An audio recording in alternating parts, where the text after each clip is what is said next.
Hello everyone, मैं आप सभी का स्वागत करता हूं आपके अपने इस प्यारे से परिवार ब्रेन डेस्क ईडीयू पर, जिसमें जैसा कि आप सभी लोग जानते हैं हम लोग पॉलिटी की क्लासेस को कवर कर रहे हैं। ठीक है, और मैं आपको लगातार पॉलिटी के लेक्चर प्रोवाइड करवा रहा हूं, जिसमें हम लोगों ने इससे पहले के लेक्चर्स में मेकिंग ऑफ कॉन्स्टिट्यूशन के पार्ट को कवर किया था। ठीक है, उसमें मैंने आपको 3 लेक्चर्स प्रोवाइड किए थे, जिसमें हम लोगों ने पूरे मेकिंग ऑफ कॉन्स्टिट्यूशन को कि किस तरीके से हमारा संविधान बना। ठीक है, कौन कौन से ऑफर्स आते हैं जिसको हम लोग रिजेक्ट करते हैं, फिर क्या ऐसा आता है जैसे कैबिनेट मिशन एक प्रस्ताव आता है जिसको हम लोग एक्सेप्ट करते हैं और हमारी संविधान सभा का गठन होता है। ठीक है, फिर उसके बाद हमारी संविधान सभा एक संविधान का निर्माण करती है जिसके बेस पे हमारा जो देश है पूरा उसका शासन चलता है। ठीक है, तो इन सब चीजों को हम लोगों ने डिस्कस किया था, हम लोगों ने पढ़ा था, समझा था बहुत अच्छी तरीके से। तो उसी सीरीज में आज मैं आपके लिए पॉलिटी का सेकंड लेक्चर, जो सेकंड चैप्टर है, ठीक है, यानी जो पार्ट 1 था जिसमें हम लोगों ने मेकिंग ऑफ कॉन्स्टिट्यूशन पढ़ा था, जिसमें हम लोगों ने 3 लेक्चर्स किए थे। ठीक है, और आज मैं आपको पॉलिटी का जो सेकंड टॉपिक है, ठीक है, जिसमें हम लोग स्टार्ट कर रहे हैं आज salient feature of the constitution. ठीक है, जिसमें हम लोग कॉन्स्टिट्यूशन के कुछ फीचर्स को पढ़ेंगे। ठीक है, और उसके बारे में जानेंगे। ठीक है, कि हमारे जो संविधान की कुछ प्रमुख विशेषताएं हैं, ठीक है, यानी हमारा संविधान कैसा है, क्या उसकी विशेषताएं हैं, ठीक है, और अनुसूचियां। ठीक है, तो इन सबको हम लोग पढ़ेंगे। ठीक है, तो salient features and schedules of the Indian constitution. ठीक है, यानी भारतीय संविधान की कुछ प्रमुख विशेषताएं और उसकी अनुसूचियां, इसके बारे में हम लोग आज के लेक्चर में डिस्कस करेंगे। ठीक है, तो जैसा कि आपको पता है कि पॉलिटी के लेक्चर्स आपको रेगुलर प्रोवाइड हो रहे हैं। इसके बाद जो हम लोग करेंगे वो हिस्ट्री को करेंगे, ठीक है, ज्योग्राफी को करेंगे, यानी जीएस का जो पार्ट होगा वो मैं आपको कवर कराऊंगा। ठीक है, तो चलते हैं हम लोग अपने लेक्चर पे। ठीक है, तो थोड़ा सा मैं आपको बता दूं कि संविधान क्या है।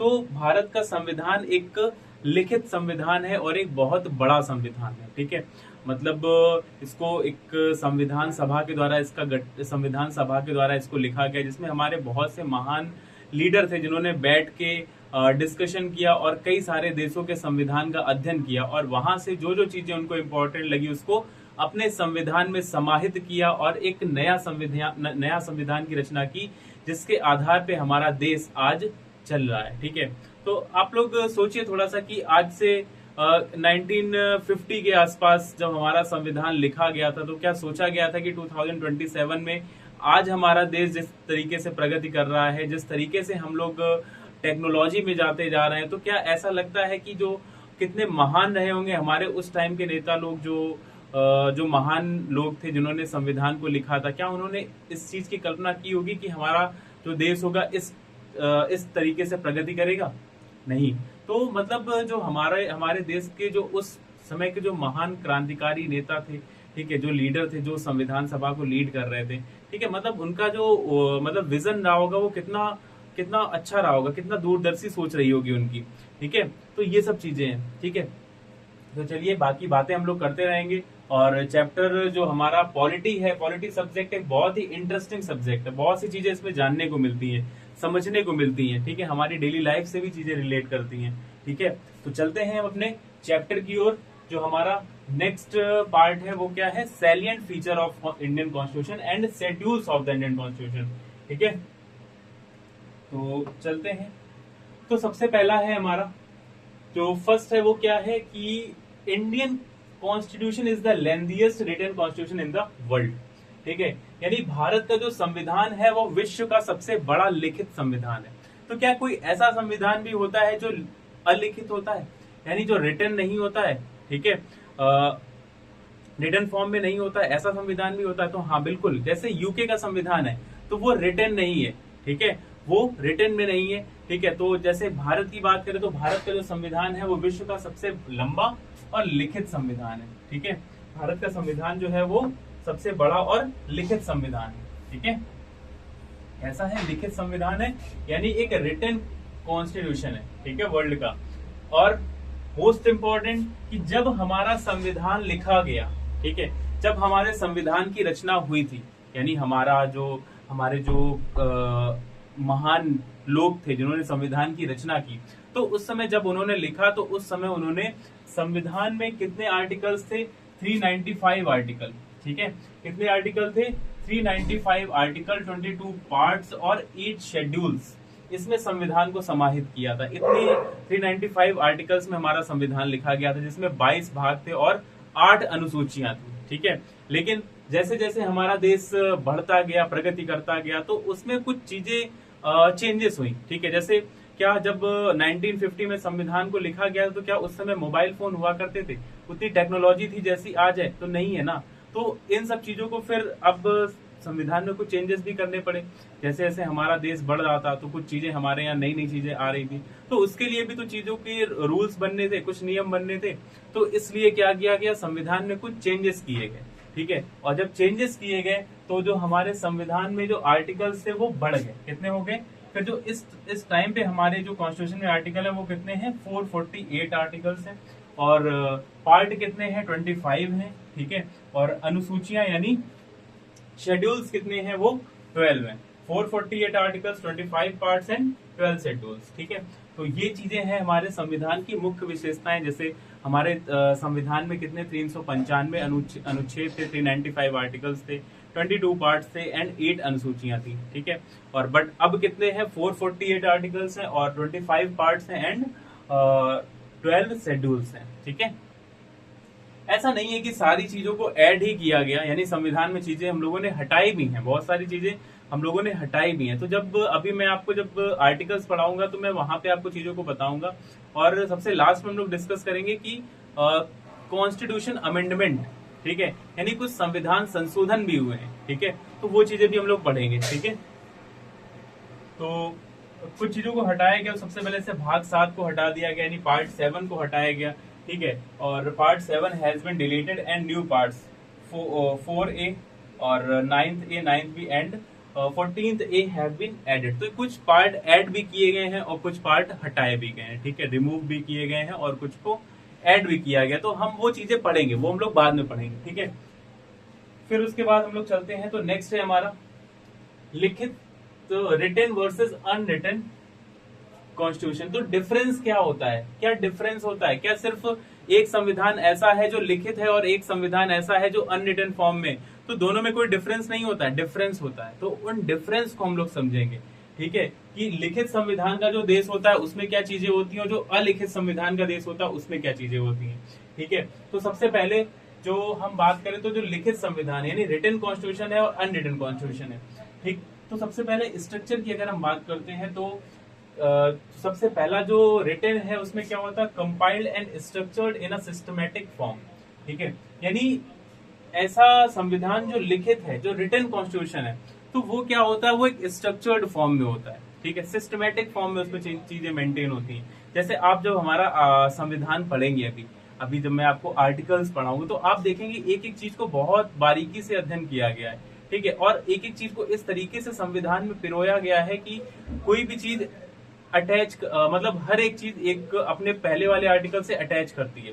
ठीक है, तो वो जब हम लोग पढ़ेंगे चीजों को तो हमें समझ में आएगा कि हमारा संविधान किस तरीके से हमारे जो उस टाइम के जो हमारे जो लीडर थे उन्होंने कितना दिमाग लगाया होगा, कितना सोचा होगा और उस तरीके से उन्होंने संविधान को रचा है। ठीक है, तो चलते हैं। तो अलिखित संविधान यानी अनरिटन कॉन्स्टिट्यूशन जो होता है वो कैसा होता है? नॉट स्ट्रक्चर्ड, यानी वो संरचित नहीं होता है। ठीक है, यानी सिस्टमैटिक फॉर्म में नहीं होता है। ठीक है, नॉट स्ट्रक्चर्ड होता है। ठीक, फिर उसके बाद सेकंड क्या है? जो कॉन्स्टिट्यूशन जो गठन होता है। अब जैसे जो लिखित संविधान होता है, जैसे हमारा जो संविधान है रिटन कॉन्स्टिट्यूशन, तो मैंने जब आपको पढ़ाया जो फर्स्ट क्लास मैंने ली जिसमें मैंने आपको बताया था कि किस तरीके से संविधान सभा का गठन हुआ। ठीक है, तो जब संविधान लिखित होता है यानी रिटन कॉन्स्टिट्यूशन होता है तो वहां पे एक प्रॉपर तरीके से संविधान सभा का गठन किया जाता है। ठीक है, उसमें लोग इनवाइट किए जाते हैं। ठीक है, लोगों का इलेक्शन होता है, फिर वो लोग बैठते हैं और आपस में डिस्कशन करने के बाद एक संविधान का निर्माण किया जाता है। जैसे आपने देखा ही था, ठीक है, जब मैंने संविधान का निर्माण यानी मेकिंग ऑफ कॉन्स्टिट्यूशन को पढ़ाया था, ठीक है, तो उसमें कितनी चीजों के बाद हम संविधान सभा तक पहुंच पाए थे। तो वो चीजें होती हैं जब लिखित संविधान होता है। ठीक है, यानी एक कॉन्स्टिट्यूटेड होता है। ठीक, फिर उसके बाद जो नॉट अनरिटन होता है वो नॉट फॉर्मली कॉन्स्टिट्यूटेड होता है। ठीक है, यानी उसमें किसी भी तरीके की संविधान सभा का गठन नहीं किया जाता है। ठीक है, और एक फॉर्मल तरीके से उसका रिटन मतलब फॉर्मल तरीके से उसको नहीं लिखा जाता है। ठीक है, तो ये होता है। फिर उसके बाद जो अमेंडमेंट होता है, अब कोई भी चीज ऐसी है जो लिख दी गई है, ठीक है, जैसे आपने देखा कि कोई बुक लिख दी गई है, तो अब उस बुक को अगर लिख दिया गया, अब आपने कोई बुक खरीदी, ठीक है, उसको बुक वो रिटन फॉर्म में थी बुक, ठीक, अब क्या किया आपको, उसमें कुछ आपको दिखा कि कुछ एरर है, ठीक है, तो अब क्या उस बुक में एरर को सही करना पॉसिबल होगा? नहीं होगा ना, तो उसके लिए दूसरी बुक आएगी, ठीक, वो अपडेट होके आएगी। तो ये चीजें हैं। तो जो चीज अगर मतलब लिख दी गई है तो उसमें संशोधन करना आसान नहीं होता है। तो उसी तरीके से जो लिखित संविधान वाले देश हैं वहां के संविधान में संशोधन करना आसान नहीं होता है। जैसे जो इंडिया का जो कॉन्स्टिट्यूशन है वो नॉट इजी टू अमेंड, यानी अमेंडमेंट होता है, ऐसा नहीं अमेंडमेंट नहीं होता है, बट उसके लिए एक बहुत बड़ा प्रोसेस होता है। ठीक है, तो वो चीजें भी हम लोग पढ़ेंगे जब आर्टिकल 368 पढ़ेंगे, तो वहां पे हम लोग समझेंगे कि किस तरीके से अमेंडमेंट होता है। ठीक है, संविधान संशोधन किस तरीके से होता है। ठीक, फिर और जो अलिखित होता है, जो अनरिटन फॉर्म में होता है, तो उसमें अमेंडमेंट करना इजी होता है। ठीक है, संशोधन करना आसान हो जाता है। ठीक है, अब जैसे एग्जाम्पल की बात करें तो भारत में कैसा है, भारत में आपका रिटन कॉन्स्टिट्यूशन है, यानी एक लिखित संविधान है। ठीक, फिर उसके बाद बात करें यूके का संविधान कैसा है, अलिखित है, यानी अनरिटन फॉर्म में है। ठीक, तो ये हो गया। अब आते हैं अपनी नेक्स्ट स्लाइड पे। तो नेक्स्ट स्लाइड अब सबसे इंपॉर्टेंट चीज है, जो चीजें क्लियर नहीं हो पाती हैं। ठीक है, यानी जब मैंने भी पढ़ा था तो फर्स्ट टाइम पे मुझको भी ये चीज क्लियर नहीं हुई थी कि व्हाट इज फेडरलिज्म, यानी संघवाद क्या है। ठीक है, संघवाद है क्या।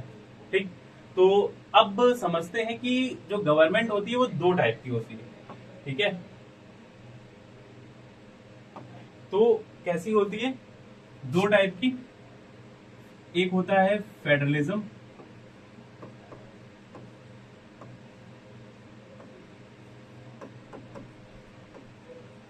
दूसरी होती यूनिटरी गवर्नमेंट।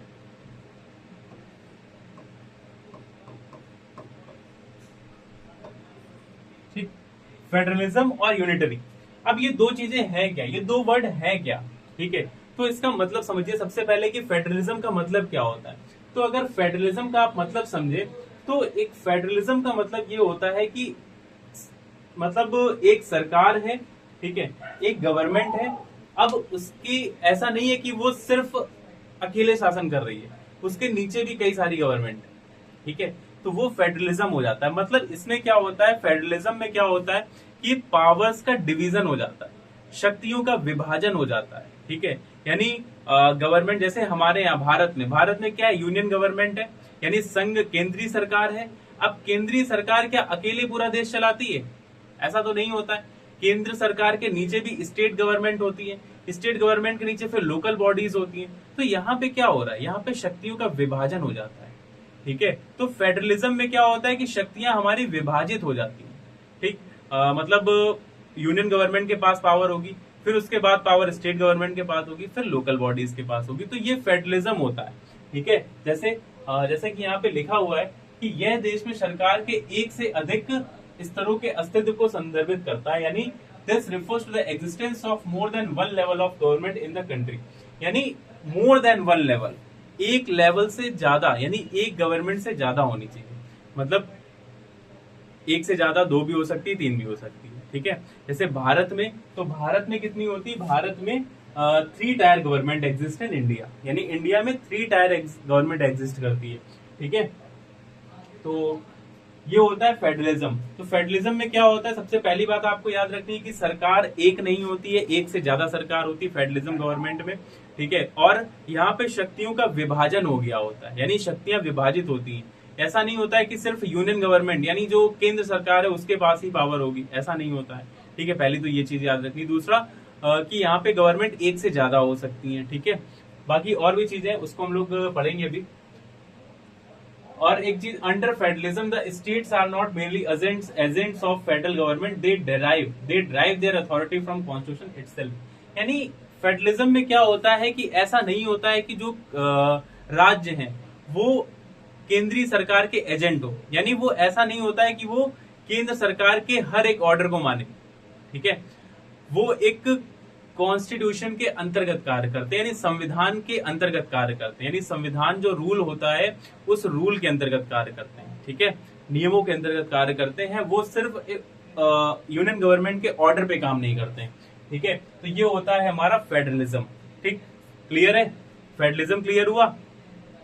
तो फेडरलिज्म में क्या होता है, एक से ज्यादा सरकार होती है और शक्तियों का क्या हो जाता है, विभाजन हो जाता है। ठीक है, फिर उसके बाद जैसे अब इंडिया की बात करें तो इंडिया में क्या है, 3 tyre government exist in India, यानी भारत में त्रिस्तरीय सरकार मौजूद है। ठीक है, यानी 3 लेवल की सरकार होती है। सबसे पहले यूनियन होता है। ठीक है, जैसे हमारी जो लोकसभा होती है वहां वो उसको क्या बोलते हैं, वो हमारी यूनियन गवर्नमेंट, वहां पे जो गवर्नमेंट बैठती है वो कौन सी होती है, यूनियन गवर्नमेंट होती है। ठीक है, जैसे जो प्राइम मिनिस्टर हो गए, ठीक, फिर उनका जो कैबिनेट होता है तो वो कौन सी गवर्नमेंट होती है, वो यूनियन गवर्नमेंट होती है। ठीक है, इतनी चीजें क्लियर है?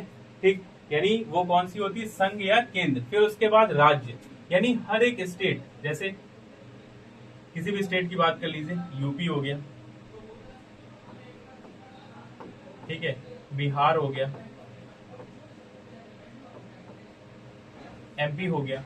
ठीक है, तो इस टाइप से जो है ये क्या है, ये हमारे स्टेट है। अब इसमें भी अलग अलग गवर्नमेंट होती है, क्या इसमें गवर्नमेंट नहीं होती, इसमें भी गवर्नमेंट होती है। ठीक, तो सबसे पहले क्या होता है, केंद्र यानी संघ, यूनियन हो गया, फिर उसके नीचे स्टेट आते हैं, हर एक स्टेट की अलग अलग गवर्नमेंट होती है। फिर लोकल बॉडीज आ जाती है, लोकल बॉडीज में हमारे जो स्थानीय निकाय हो जाते हैं, पंचायत वगैरह हो जाती है या ग्राम सभा वगैरह हो जाती है, तो ये वो भी हो जाता है। ठीक है, तो ये चीजें, यानी भारत में कितनी होती है, 3 स्तर की सरकार। तो यहाँ से एक चीज हमें क्लियर हुई कि भारत में क्या है, भारत में फेडरलिज्म है। ठीक है, अभी आप सिर्फ इस बात को नहीं बोल सकते कि भारत में 3 स्तर की सरकार है, यानी 3 टायर गवर्नमेंट है, इसलिए भारत में फेडरलिज्म है। अभी आपने क्या यूनिटरी को पढ़ा, क्या यूनिटरी को पढ़ा? नहीं पढ़ा ना, तो पहले हम उसको पढ़ेंगे, उसके बाद हम इस निष्कर्ष पे पहुंचेंगे, इस कंक्लूजन पे पहुंचेंगे कि भारत में फेडरलिज्म है या यूनिटरी है। ठीक है, तो क्लियर, इतना क्लियर हुआ? भारत एक एकात्मक झुकाव वाला संघ है, मजबूत केंद्र वाला संघ, इस पर भी बात करते हैं अभी। तो पहले हम आते हैं, इसके आगे क्या है, इसके आगे है कि federal features versus unitary features. तो आपने एक चीज समझ ली कि फेडरलिज्म क्या है। तो फेडरलिज्म में शक्तियों का विभाजन होता है, सरकार डिवाइड होती है, लेकिन यूनिटरी में क्या होता है? अब यूनिटरी की बात करें तो यूनिटरी गवर्नमेंट जो होती है उसमें पावर सिर्फ केंद्र के हाथ में होती है, यानी सरकार के हाथ, जो यूनियन गवर्नमेंट होती है वही मेन होती है, जो कुछ भी चेंजमेंट करने होते हैं वो यूनियन गवर्नमेंट ही करती है, यानी पावर का डिवीजन नहीं होता है, पावर सिर्फ एक व्यक्ति के हाथ में होती है, वो यूनियन गवर्नमेंट होती है। ठीक है, जैसे अगर हम बात करें तो जो फेडरलिज्म है, तो फेडरलिज्म हमारा इंडिया में देखा जाए तो इंडिया में, जैसे इंडिया में क्या है, इंडिया में फेडरलिज्म है। ठीक है, फेडरलिज्म है, ये तो क्लियर है कि फेडरलिज्म है।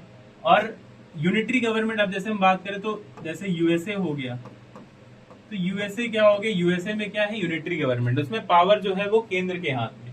ठीक है, तो ये हो गया। फिर उसके बाद अब हम लोग समझते हैं कि संघीय विशेषताएं वर्सेस एकात्मक विशेषताएं, यानी फीचर्स क्या होते हैं फेडरलिज्म के और फीचर्स क्या होते हैं यूनिटरी गवर्नमेंट के। ठीक है, तो सबसे पहला है फेडरलिज्म में क्या होता है, जो फेडरल फीचर होते हैं वो क्या होते हैं, लिखित संविधान होते हैं। क्या होते हैं? फेडरलिज्म जो फेडरल फीचर होता है, सबसे पहला फीचर क्या होता है कि इसमें एक रिटन कॉन्स्टिट्यूशन होता है, लिखित संविधान होता है। ठीक है, और दूसरा संविधान की सर्वोच्चता, यानी सुप्रीमेसी होती है, किसकी? सुप्रीमेसी होती है कॉन्स्टिट्यूशन की, यानी सबसे ऊपर हम मानते हैं किसको, यानी एक ऐसा देश जहां पे फेडरलिज्म है वहां पे संविधान सर्वोच्च होता है। क्या सर्वोच्च होता है? संविधान सर्वोच्च होता है। वहां पे ऐसा नहीं होता है कि आपने गवर्नमेंट है, गवर्नमेंट सर्वोच्च है, गवर्नमेंट सुप्रीम नहीं होती है। वहां पे सुप्रीम जो होती है वो क्या होती है, वो कॉन्स्टिट्यूशन सर्वोच्च होता है, यानी संविधान सबसे ऊंचा होता है, यानी संविधान के अंतर्गत ही हर कार्य किया जाता है। तो वो किसमें होता है, वो एक फेडरल फीचर होता है। ठीक है, संविधान की सर्वोच्चता होती है। फिर रिजिडिटी ऑफ कॉन्स्टिट्यूशन, यानी संविधान की कठोरता। इसका मतलब क्या है? संविधान की कठोरता यानी इसका मतलब ये है कि संविधान कठोर है। क्या भारत का संविधान कठोर है? ठीक है, ये चीज मैंने शायद आपको फर्स्ट क्लास जब मैंने आपको बताई थी तो मैंने वहां पे बताई थी कि भारत का संविधान जो है वो ना तो कठोर है ना ही लचीला है, वो दोनों मिक्स है। ठीक है, यानी अंशतः कठोर एंड अंशतः लचीला। ठीक, यानी partially rigid and partially flexible, ठीक, यानी उसमें चेंजमेंट किया जा सकता है बट बहुत ही ज्यादा प्रोसेस के बाद, ठीक है।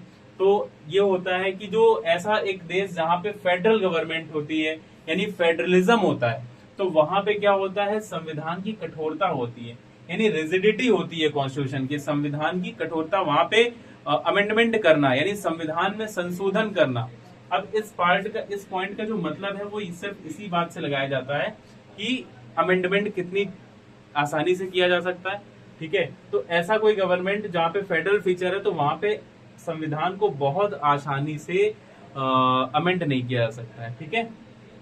फिर उसके बाद जो फेडरल फीचर में एक और होता है वो क्या होता है कि इंडिपेंडेंस होती है जुडिशरी की, यानी न्यायपालिका स्वतंत्र होती है अपने कार्य को करने के लिए, ठीक है। न्यायपालिका को ये मतलब नहीं होता है कि कौन सी गवर्नमेंट है, ठीक है, और गवर्नमेंट क्या बोलेगी, तो गवर्नमेंट से ऊपर भी कौन होता है, न्यायपालिका होती है, यानी जुडिशरी होती है। अगर जुडिशरी चाहे तो वो प्रधानमंत्री को भी कटघरे में लाके खड़ा कर सकती है, ठीक है। तो इससे हमें क्या पता चलता है कि जो हमारी जो जुडिशरी है यानी जो अदालत होती है, कोर्ट होती है, सुप्रीम कोर्ट हो गई, हाई कोर्ट हो गई, ठीक है, और जो डिस्ट्रिक्ट कोर्ट वगैरह होती है, तो ये मतलब ऐसा होता है कि ये स्वतंत्र होती है, इंडिपेंडेंट होती है अपना कार्य करने के लिए, ये कभी भी गवर्नमेंट के प्रेशर में आके कार्य नहीं करती है, ठीक है। कोई भी फंक्शन ऐसा नहीं करेंगे कि वो गवर्नमेंट के प्रेशर में आ जाए, ठीक है। तो ये चीजें मतलब अगर जो हमारी जुडिशरी चाहे तो वो प्रधानमंत्री को यहाँ तक कि प्रेसिडेंट को भी लाके अपने सामने खड़ा कर सकती है, ठीक है, अगर वो ऐसा कुछ कार्य करते हैं। बट कुछ रेस्ट्रिक्शंस होते हैं, ठीक है, वो चीजें हम लोग पढ़ेंगे जब हम लोग मतलब प्राइम मिनिस्टर पढ़ेंगे या बोल सकते हैं प्रेसिडेंट पढ़ेंगे, तो वहां पे हम इन चीजों को पढ़ेंगे, ठीक है। तो इंडिपेंडेंस होती है किसकी, जुडिशरी की। फिर बाई कैमरलिज्म यानी द्विसदन होते हैं। द्विसदन का मतलब क्या हो गया, अभी जब आप पढ़ेंगे चैप्टर को आगे, जब पढ़ेंगे, जब हम लोग आर्टिकल्स पढ़ेंगे, जब हम लोग पढ़ेंगे आर्टिकल 79 पहुंचेंगे, ठीक है, जब हम लोग आर्टिकल पहुंचेंगे 79, 80 और 81, ठीक है। तो यहाँ पे हम लोग पढ़ेंगे कि लोकसभा होती है, राज्यसभा होती है, ठीक है, तो इन चीजों को पढ़ेंगे। तो वहां पे हम समझेंगे कि भारत में दो सदन होते हैं, ठीक है, एक होता है लोकसभा, एक होता है राज्यसभा, ठीक है। तो एक ऐसी गवर्नमेंट जो फेडरलिज्म है, जो यानी जहाँ पे फेडरल गवर्नमेंट है, तो वहां पे द्विसदन होते हैं, यानी बाई कैमरलिज्म होता है। द्विसदन यानी लोकसभा और राज्यसभा, ठीक है। फिर उसके बाद दोहरी सरकार यानी डुअल गवर्नमेंट होती है। अब डुअल गवर्नमेंट का मतलब क्या हुआ, डुअल गवर्नमेंट का मतलब यही हुआ कि यूनियन होती है, फिर उसके बाद यूनियन गवर्नमेंट, और फिर वो डिवाइड हो जाती है स्टेट गवर्नमेंट में, ठीक है, यानी दोनों के पास पावर होती है, यूनियन गवर्नमेंट के पास भी पावर होती है, स्टेट गवर्नमेंट के पास भी पावर होती है, ठीक है। तो इतनी चीज क्लियर हुई, यानी कि हमारे कौन से फीचर है, ये हमारे फेडरल फीचर है, ठीक है। फिर उसके बाद हम बात करें यूनिटरी फीचर्स की, तो यूनिटरी फीचर्स की बात करें तो यूनिटरी फीचर्स क्या होता है, यानी एक ऐसा देश जहां पे यूनिटरी फीचर्स हैं, ठीक है, यानी यूनिटरी गवर्नमेंट है, तो वहां पे सिंगल कॉन्स्टिट्यूशन होता है, यानी एकल संविधान होता है, ठीक, यानी एक संविधान होता है, उसी को माना जाता है, ठीक। फिर उसके बाद सिंगल सिटीजनशिप, एकल नागरिकता होती है, यानी नागरिकता। अब एकल नागरिकता का मतलब क्या हुआ, जैसे हम लोग कहाँ रहते हैं, भारत में रहते हैं, ठीक है, वी लिव इन इंडिया, हम कहाँ रहते हैं, जैसे हम इंडिया में रहते हैं, तो हमारे पास जो नागरिकता है वो भारत की है, ठीक है। किसकी नागरिकता है, जब हमारा आधार कार्ड वगैरह हम देखते हैं तो हम उसमें क्या लिखा होता है, भारत के नागरिक हैं, ठीक है, या कहीं पे भी ऐसा लिखा, जब आप कोई फॉर्म फिल करते हैं तो वहां पे जब नागरिकता लिखनी होती है यानी सिटीजनशिप लिखनी होती है, तो वहां पे आप क्या लिखते हैं, वहां पे इंडियन लिखते हैं, यानी भारत की नागरिकता है हम लोग के पास। क्या हम लोग के पास जहां जिस भी स्टेट में हम लोग रहते हैं, ठीक है, जैसे अगर हम बात करें स्टेट की, जैसे मैं यूपी में रहता हूं, आप महाराष्ट्र में रहते हैं, कोई पश्चिम बंगाल में रहता है, ठीक है, कोई जम्मू कश्मीर में रहता है, कोई बिहार में रहता है, तो क्या सबके पास अलग अलग नागरिकता है, कि आपके पास बिहार की नागरिकता है, आपके पास एमपी की नागरिकता है, आपके पास महाराष्ट्र की नागरिकता है, मेरे पास यूपी की नागरिकता है, तो ऐसा तो नहीं है ना। सबके पास एक ही नागरिकता है कि वो किसके हैं, वो भारत के नागरिक हैं, सिटीजन ऑफ इंडिया यानी भारत के नागरिक हैं। तो यानी एक ऐसी गवर्नमेंट जहां पे यूनिटरी फीचर होता है, तो वहां पे नागरिकता कैसी होती है, वहां पे नागरिकता एकल नागरिकता होती है, यानी सिर्फ उसके पास केंद्र की नागरिकता होती है, यानी देश की नागरिकता होती है, स्टेट की नागरिकता नहीं होती है। ठीक है, तो ये हो जाता है हमारा यूनिटरी का फीचर। ठीक, फिर उसके बाद इंटीग्रेटेड जुडिशरी यानी एकीकृत न्यायपालिका होती है। एकीकृत न्यायपालिका का मतलब क्या हो गया कि एक ही कोर्ट होती है और वो सर्वोच्च होती है। ठीक है, फिर उसके बाद अखिल भारतीय अखिल भारतीय सेवा यानी ऑल इंडिया सर्विसेज। ठीक है, ऑल इंडिया सर्विसेज होती है। ठीक, जिसमें आईएएस, आईएफएस, आईआरएस वगैरह आते हैं। फिर उसके बाद इमरजेंसी प्रोविजंस, आपातकालीन प्रावधान भी होते हैं, यानी कुछ ऐसी इमरजेंसीज वगैरह भी होती हैं जब गवर्नमेंट काम नहीं कर रही होती तो उस टाइम पे लगा दी जाती हैं। ठीक है, यानी भारत में कुछ विद्रोह हो गया या कुछ ऐसा भारत में युद्ध वगैरह हो गया, किसी बाहरी शत्रु ने आक्रमण कर दिया कि, तो उस समय क्या होता है, कुछ आपातकालीन प्रावधान लगा दिए जाते हैं, इमरजेंसी लगा दी जाती है। ठीक है, तो जब इमरजेंसी लगा दी जाती है तो ये चीजें किसमें आती है, ये यूनिटरी गवर्नमेंट में आती है। ठीक है, फिर उसके बाद केंद्र द्वारा राज्यपालों की नियुक्ति, appointment of governors bye centre. ठीक, अब अच्छा एक चीज समझिए, जैसे आपको कुछ चीजें तो पता होंगी। ठीक है, मैं ये नहीं मानता हूं कि आपको बिल्कुल नहीं पता होगा। ठीक है, आप फार्मा के स्टूडेंट हैं। ठीक है, कुछ चीजें तो पता होंगी। जाहिर सी बात है कि आप लोग का थोड़ा सा झुकाव कम होता है जीएस की तरफ, फार्मा के सब्जेक्ट्स की तरफ ज्यादा ध्यान होता है, नॉन फार्मा पे इतना नहीं फोकस हो पाता है। तो बट फिर भी मैं आपको जैसे एक चीज मानता हूँ कि एकल नागरिकता ऐसे सिंगल सिटीजनशिप है, तो ये तो आपको पता होगा। तो कुछ अब जैसे आप देखें तो भारत में क्या लिखित संविधान है, हाँ है, संविधान सर्वोच्च है, संविधान भी सर्वोच्च है। तो ये सारी चीजें हैं। अब आप एक चीज समझिए, एक चीज पे दिमाग लगाइए, क्या भारत में फेडरल है या यूनिटरी है। ठीक है, यानी जो इंडियन है वो फेडरलिज्म में आता है या यूनिटरी में आता है। तो क्या आपको क्या समझ में आया, आपने इतनी देर की क्लास देखी जिसमें आप लोगों ने फेडरल भी देखा, यूनिटरी भी देखा, तो आपको एक चीज समझ में आई कि भारत में यानी इंडिया में दोनों चीजें हैं, फेडरलिज्म भी है, यूनिटरी भी है।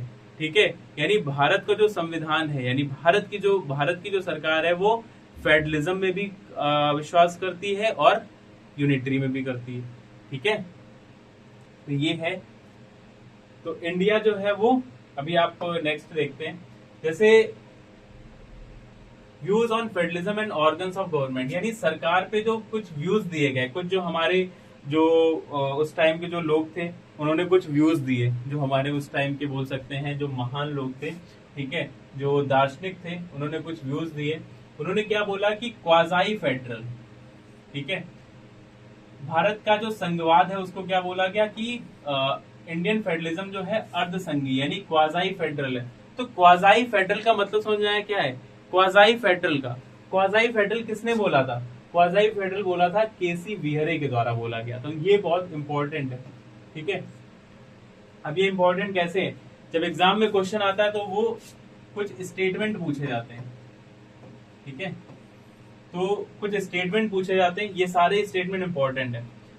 स्टेटमेंट दे दिया जाता है, बोला जाता है कि ये स्टेटमेंट किस व्यक्ति ने दिया था। ठीक है, तो अब जैसे ये जो स्टेटमेंट होते हैं, तो जैसे केसी वियर ने क्या बोला था कि quasi federal, what is the mean of quasi federal. तो क्वाजाई फेडरल का मतलब क्या होता है, क्वाजाई फेडरल का मतलब होता है कि इंडियन गवर्नमेंट जो है वो हाफ यानी आधी, जो मतलब इंडिया में जो दोनों फीचर होते हैं, यानी आपका बोल सकते हैं फेडरलिज्म भी है और यूनिटरी भी है।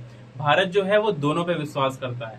ठीक है, जैसे अगर हम बात करें, अब एक डायग्राम बना के समझ लेते हैं इन चीजों को।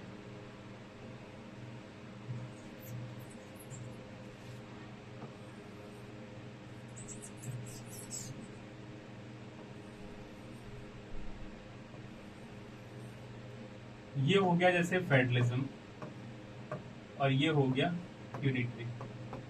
क्या हो गया, फेडरलिज्म और यूनिटरी। बीच में क्या हो गया,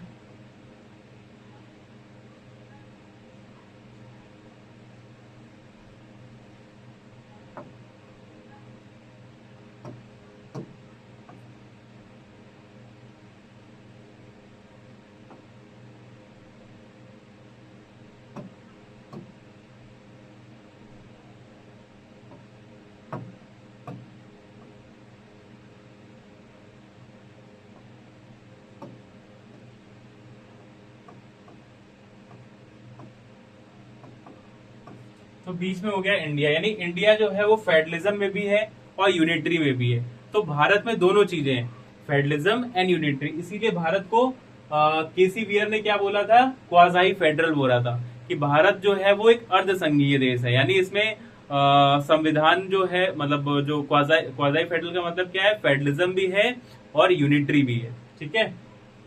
फिर ग्रैनविल ऑस्टिन एक पर्सन थे, उन्होंने क्या बोला था, कोऑपरेटिव फेडरलिज्म है, यानी सहकारी संघवाद है। ये किसने बोला था, ग्रैनविल ऑस्टिन के द्वारा बोला गया था। किसने बोला था, ग्रैनविल ऑस्टिन ने बोला था। सहकारी संघवाद यानी कोऑपरेटिव फेडरलिज्म बोला था। ठीक है। तो ये कुछ स्टेटमेंट है जो इंपॉर्टेंट पर्सन ने दिए थे, तो इसको याद रखना है। उस टाइम के जो लोग थे जो अलग अलग देशों के संविधान का अध्ययन करते थे, तो उन्होंने ये स्टेटमेंट दिए थे। ठीक है। फिर उसके बाद नेक्स्ट है सौदेबाजी का संघवाद, यानी बार्गेनिंग फेडरलिज्म बोला था मॉरिस जोन्स ने। किसने बोला था, मॉरिस जोन्स ने क्या बोला था, बार्गेनिंग फेडरलिज्म यानी सौदेबाजी का संघवाद। किसने बोला था, मॉरिस जोन्स ने बोला था। फिर उसके बाद federalism with centralising tendency by Ivor Jennings.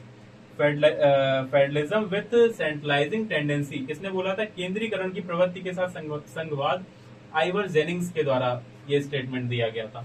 ठीक है। तो ये चीज आपको याद रखनी, ये जो चारों स्टेटमेंट है, ऐसे लगातार आपको स्टेटमेंट और भी मिलते रहेंगे। ठीक है। तो ये जितने भी स्टेटमेंट होते हैं ये इंपॉर्टेंट होते हैं। ठीक है।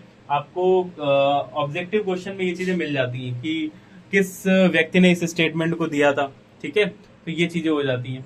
फिर उसके बाद और हम बात करते हैं इंडिया की। तो इंडिया में पार्लियामेंट्री फॉर्म, इंडिया के जो पार्लियामेंट्री फॉर्म है वो किस तरीके से, India has a parliamentary form of government having 3 organs, यानी भारत में जो संसदीय सरकार है, भारत की संसदीय सरकार के 3 अंग हैं। ठीक है। 3 ऑर्गन्स है। अब वो 3 ऑर्गन्स कैसे हैं, तो 3 ऑर्गन्स इस तरीके से हैं, जैसे एक है लेजिस्लेटिव। ठीक, लेजिस्लेटिव क्या है, फिर उसके बाद एग्जीक्यूटिव होती है, एग्जीक्यूटिव क्या है, फिर उसके बाद जुडिशरी होती है, जुडिशरी क्या है। ठीक। अब जैसे आप समझिए कि लेजिस्लेटिव यानी किसी भी देश को चलाने के लिए कुछ कानून बनाने होते हैं, कुछ रूल्स बनाने होते हैं, तो वो रूल्स बनाने के लिए कौन है, उस रूल्स बनाने के लिए लेजिस्लेटिव है। क्या है, लेजिस्लेटिव है। और लेजिस्लेटिव क्या बनाती है, रूल्स बनाती है, यानी कानून बनाती है। अब इस लेजिस्लेटिव में कौन आ जाता है, इस लेजिस्लेटिव में आ जाती है पार्लियामेंट। ठीक है, जिसमें आपकी लोकसभा आ जाती है, ठीक है, राज्यसभा आ जाती है, विधानसभा आ जाती है। ठीक है, तो इस टाइप से आ जाती है। तो ये क्या हो जाती है, लेजिस्लेटिव में आ जाती है, यानी कानून बनाने का काम। कानून बनाने का काम कौन करता है, भारत की संसद कानून बनाने का काम करती है, वो रूल्स बनाएगी। ठीक है, अब इन रूल्स को, रूल्स मान लीजिए कि संविधान, एक पार्लियामेंट में, संसद में कई सारे सांसद बैठे, एमपीज बैठे, ठीक है, उन्होंने कोई लॉ बनाया, ठीक, और उसको पास कराया गया और वो एक एक्ट बन जाता है। अब अगर वो एक्ट बन गया तो उस एक्ट को लागू भी तो करवाया जाएगा। जैसे कि एक सिंपल सा लॉ पास किया गया कि अब भारत में जितने भी वाहन चालक है, जितने भी व्हीकल चलाने वाले लोग हैं, उनको सबको E20 पेट्रोल को डलवाना अनिवार्य है। ठीक है, अपनी अपनी गाड़ियों में E20 पेट्रोल जो हमारा इस टाइम पे चल रहा है उसको डलवाना अनिवार्य है। तो ये रूल बना दिया गया। क्या अब इस रूल को लागू करने के लिए भारत के पेट्रोल पंप पे, भारत की सड़कों पे क्या सांसद उतरेंगे, क्या एमपीज उतरेंगे, क्या एमएलए आएंगे, क्या प्रधानमंत्री रोड पे घूमेंगे, हर एक पेट्रोल पंप पे जाके जांच करेंगे कि कौन सा पेट्रोल पड़ रहा है, E20 पड़ रहा है या E60 पड़ रहा है? क्या ऐसा है? नहीं है ना। तो अब उस लॉ को एग्जीक्यूट करवाना है। ठीक है, एग्जीक्यूट करवाने का मतलब उसको लागू करवाना है लोगों के ऊपर, कि लोग उस लॉ को कैसे माने। तो इसके लिए भी तो एक सिस्टम होना चाहिए। तो उसके लिए सिस्टम कौन सा है, उसके लिए है एग्जीक्यूटिव। क्या है, एग्जीक्यूटिव यानी कार्यपालिका।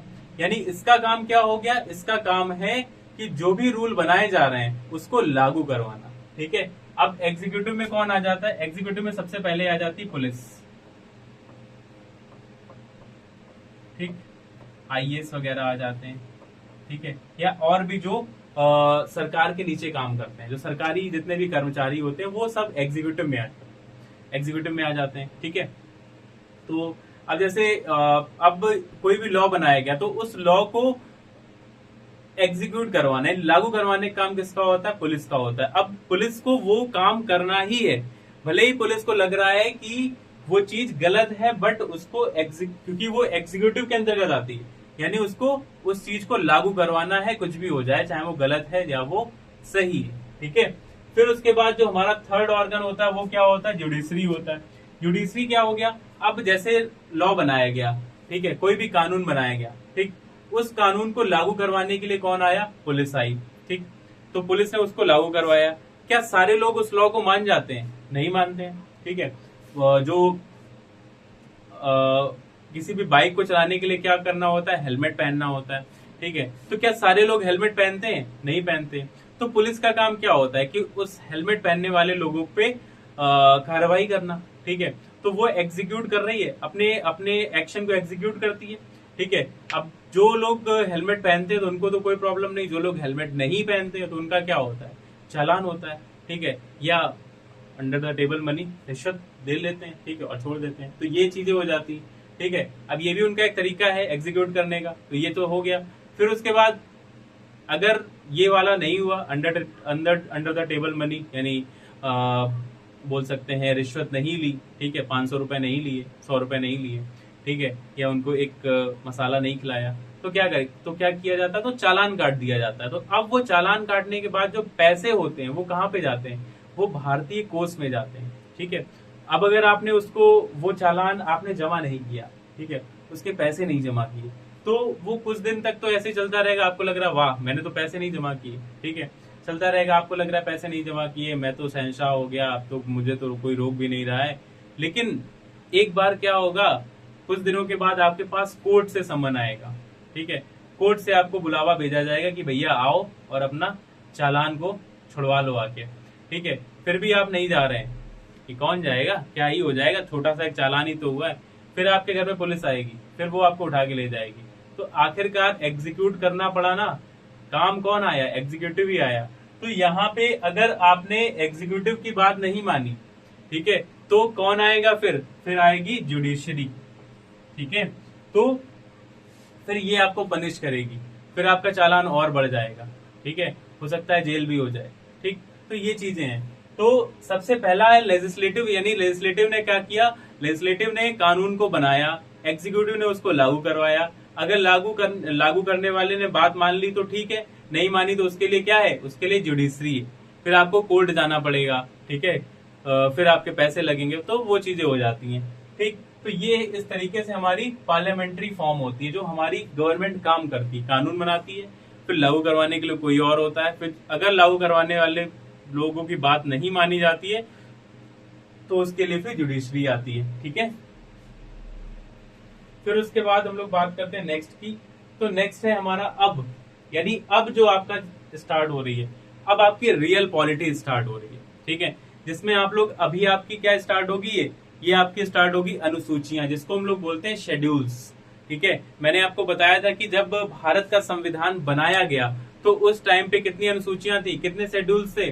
तो उस टाइम पे 8 शेड्यूल्स हुआ करते थे। ठीक है, फिर उसके बाद कुछ चेंजेस होते हैं तो उसमें 12 अनुसूचियां हो जाती हैं, चेंजेस किए जाते हैं, वो चेंजेस भी अभी हम लोग पढ़ेंगे। ठीक है, तो सबसे पहले अगर हम बात करें शेड्यूल्स ऑफ इंडियन कॉन्स्टिट्यूशन, भारतीय संविधान की अनुसूचियां, ठीक है, तो अनुसूचियों की बात करें तो सबसे पहली अनुसूची जो आती है शेड्यूल 1। तो शेड्यूल 1 जो है, यानी अनुसूची 1, उसमें क्या होता है कि names of state and UTs and their territorial jurisdiction, यानी राज्यों और केंद्र शासित प्रदेशों के नाम और उनका क्षेत्रीय अधिकार, यानी किस राज्य का नाम क्या होगा, किस केंद्र का नाम क्या होगा और उनका कितनी रेंज में उनका अधिकार होगा। तो ये सब किस में आता है? ये सब अनुसूची 1 में आता है, यानी शेड्यूल 1 में आता है। ठीक है, ये शेड्यूल्स आपको याद करने पड़ेंगे। ठीक है, प्रॉमिस करिए कि आप हर एक शेड्यूल को लर्न करेंगे। ठीक है, आपको हर एक शेड्यूल को लर्न करना पड़ेगा और ये शेड्यूल्स आपके एग्जाम में पूछे जाते हैं। ठीक है, फिर उसके बाद सेकंड, यानी शेड्यूल 2 जो है, अनुसूची 2 जो है, उसमें क्या होता है कि वेतन की बात की जाती है, यानी provisions relating to emoluments and allowances, यानी सैलरी की बात की जाती है प्रेसिडेंट की, कि प्रेसिडेंट की सैलरी क्या होगी, वाइस प्रेसिडेंट की सैलरी क्या होगी, गवर्नर की सैलरी क्या होगी, ठीक है। और स्पीकर यानी जो स्पीकर और डिप्टी स्पीकर होते हैं किसके, लोकसभा और राज्यसभा के, ठीक है। फिर चेयरमैन, डिप्टी चेयरमैन, ठीक है, राज्यसभा और राज्यसभा और विधानसभा के, ठीक है। और फिर उसके बाद जजेस, सुप्रीम कोर्ट और हाई कोर्ट के, CAG, competitive and auditor general of India, ठीक है। तो कैग, तो ये सब जो होते हैं इनकी सैलरी और इनके अलाउंसेस यानी इनके वेतन और इनके भत्तों की बात की जाती है। तो वो किस में की जाती है, वो अनुसूची 2 यानी शेड्यूल 2 में बात की जाती है, ठीक है। तो फिर उसके बाद क्या होता है, फिर उसके बाद शेड्यूल 3 आता है यानी अनुसूची 3, ठीक है। अब अनुसूची 3 में क्या है, शपथ यानी ओथ की बात की जाती है, oath and affirmation, oath and affirmation की बात की जाती है। और किसकी अफर्मेशन की बात की जाती है, संघ प्लस राज यानी मंत्री, सांसद, विधायक, न्यायाधीश, सीएजी, ठीक है। सीएजी मतलब हो गया कैग, ठीक है, इनकी बात की जाती है। अब इसको कैसे याद रख सकते हैं, जो हमारे लीडर लोग होते हैं, जो नेता लोग होते हैं, वो पहले पैसे लेते हैं, ठीक है। पहले क्या करते हैं, पहले अपनी सैलरी लेते हैं, उसके बाद अपना क्या लेते हैं, उसके बाद ओथ लेते हैं, उसके बाद अपने कर्तव्यों को याद करते हैं। यानी पहले क्या करेंगे, पहले पैसा ले लेंगे, पहले वेतन ले लेंगे, पहले भत्ते ले लेंगे, फिर उसके बाद अपनी शपथ लेंगे, ठीक है, अपनी ओथ लेंगे कि हाँ मैं भारत की संविधान को साक्षी मानता हूं और मैं अपने कर्मों को बहुत ही अच्छे तरीके से करूंगा, जो कि नहीं करते हैं, ठीक है। तो ये चीजें हो जाती हैं। तो यानी पहले क्या लेते, तो इन लोग पहले वो पैसे ले लेते हैं, पैसे लेने के बाद उनको अपनी शपथ याद आती है, ठीक है। तो इस तरीके से याद रख सकते हैं। फिर शेड्यूल 4 में क्या है, शेड्यूल 4 में है राज्यसभा में सीटों का आवंटन यानी allocation of seats in Rajya Sabha. जब आपको मैं पढ़ाऊंगा तो मैं वहां को, जब मैं 79 80, हाँ यानी आर्टिकल नंबर 80 जब मैं पढ़ाऊंगा तो मैं वहां आपको बताऊंगा कि राज्यसभा क्या होता है। यानी भारत में 2 सदन होते हैं, एक होता है लोकसभा, एक होता है राज्यसभा, और एक होता है प्रेसिडेंट, ठीक है। तो राज्यसभा में सीटों का आवंटन किस तरीके से किया जाता है, तो वो किस में आता है, वो अनुसूची 4 यानी शेड्यूल 4 में आता है। शेड्यूल 4 में क्या होता है कि राज्यसभा में किस तरीके से सीटों का डिवाइडेशन किया जाएगा, यानी एलोकेशन किस तरीके से किया जाएगा सीट का, तो वो किस में आता है, वो आता है आपका शेड्यूल 4 में, ठीक है। फिर उसके बाद शेड्यूल 5, तो शेड्यूल 5 में क्या है, provisions relating to administration of scheduled areas and scheduled tribes, ठीक है। जैसे अनुसूचित क्षेत्रों और अनुसूचित जनजातियों के प्रशासन से संबंधित प्रावधान, जैसे कुछ स्टेट हैं आपके, आंध्र प्रदेश हो गया, छत्तीसगढ़ हो गया, महाराष्ट्र हो गया, झारखंड हो गया, मध्य प्रदेश हो गया, गुजरात, हिमाचल प्रदेश, उड़ीसा, राजस्थान, तेलंगाना, यहाँ पे किस तरीके से प्रशासन किया जाएगा। यानी ये कुछ ऐसे एरियाज होते हैं जहाँ पे अनुसूचित जाति के लोग रहते हैं, ठीक है, अनुसूचित जनजातियां रहती हैं, ठीक है, ट्राइब्स रहती हैं, तो वहां पे किस तरीके से प्रशासन किया जाएगा, ठीक है। क्योंकि वहां पे ऐसा तो है नहीं कि बहुत वेल एजुकेटेड लोग रह रहे हैं, वहां पे जनजातियां रह रही हैं, ठीक है, जो जंगलों में रहती हैं, तो वहां पे किस तरीके से प्रशासन किया जाएगा, वो किस में आता है, वो आपका संविधान के 5वीं अनुसूची में आता है, यानी 5th शेड्यूल में आता है, ठीक है। फिर उसके बाद शेड्यूल 6 की बात करते हैं, तो यानी 6ठी अनुसूची। अब 6ठी अनुसूची में क्या है, अनुसूची 6 यानी जनजातीय क्षेत्रों के प्रशासन से संबंधित प्रावधान, यानी कुछ ऐसे एरियाज जो जहां पे ट्राइबल्स का एरिया है, ठीक है, इससे इसको अलग रखा गया है। यहाँ पे अनुसूचित क्षेत्रों के बारे में बात की जाती है और यहाँ पे कुछ स्टेट की बात की जाती है, जनजातीय क्षेत्रों के प्रशासन से संबंधित प्रावधान। अब इसको जैसे असम, त्रिपुरा, मेघालय, मिजोरम, आप इसको ऐसे याद रख सकते हैं, ATMM, ठीक है, ATMM याद रख सकते हैं। अब ATM विदाउट मनी, यानी ये हो गया आपका असम हो गया, ठीक। फिर ये आपका हो गया त्रिपुरा, फिर ये हो गया मेघालय,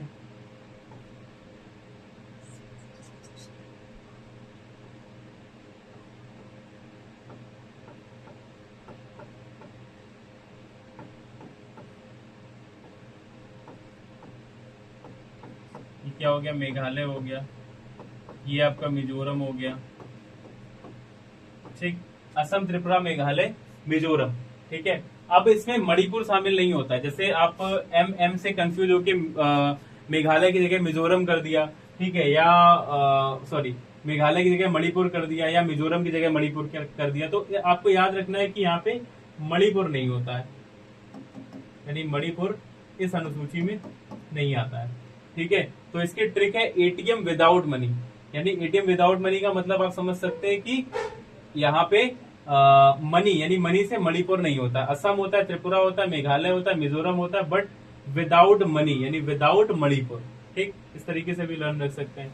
ठीक है, फिर हम बात करते हैं नेक्स्ट की। तो जो हमारी 7वीं अनुसूची आ जाती है, यानी जिसमें शक्तियों का विभाजन किया गया है। ठीक है, 7वीं अनुसूची की बात करें यानी शेड्यूल 7, तो 7वीं अनुसूची जो है, 7वीं अनुसूची में क्या है, डिवीजन ऑफ पावर है, यानी शक्तियों का विभाजन है। ठीक है, इसमें क्या है, 3 अनुसूचियां हैं। वो 3 अनुसूचियां कौन सी हैं, जिसमें संघ सूची आती है, राज्य सूची आती है, समवर्ती सूची आती है।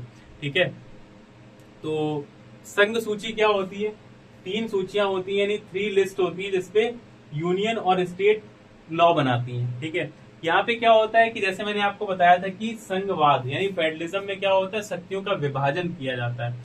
तो वही चीज यहाँ पे है कि शक्तियां बांट दी गई हैं, शक्तियों का विभाजन कर दिया गया है।